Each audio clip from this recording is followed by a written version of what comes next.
আসসালামু আলাইকুম। খুব সহজ আর ঝটপট একটি নাস্তা রেসিপি শেয়ার করব, আশা করছি ভালো লাগবে। প্রথমে একটি বড় সাইজের আলু নিয়েছি, খোসা ছাড়িয়ে নিতে হবে। খোসা ছাড়ানো হয়ে গেলে আলুটি ধুয়ে গ্রেট করে নিচ্ছি। গ্রেট করে নেওয়া হয়ে গেছে। এবার এর মধ্যে স্বাদ মতো কাঁচামরিচ কুচি, হলুদ 1 চা চামচ, মরিচ গুঁড়া 1 টেবিল চামচ, লবণ স্বাদ মতো দিয়ে হাত দিয়ে ভালো করে আলতো করে মাখিয়ে নিতে হবে। মাখানো হয়ে গেলে বেসন 1/4 কাপ দিয়ে দিচ্ছি।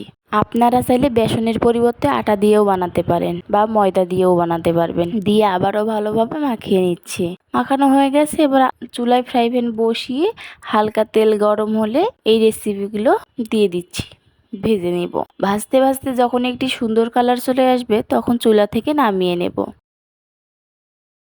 আশা করছি আমার রেসিপিটি আপনাদের কাছে ভালো লাগবে।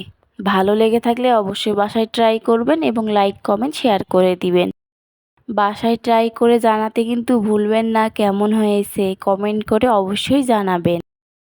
আশা করছি আমার রেসিপিটি ভালো লাগবে। সবাইকে ধন্যবাদ জানিয়ে এখানেই শেষ করছি। সবাই ভালো থাকবেন। আজকের মতো এখানেই বিদায় নিচ্ছি। আল্লাহ হাফেজ।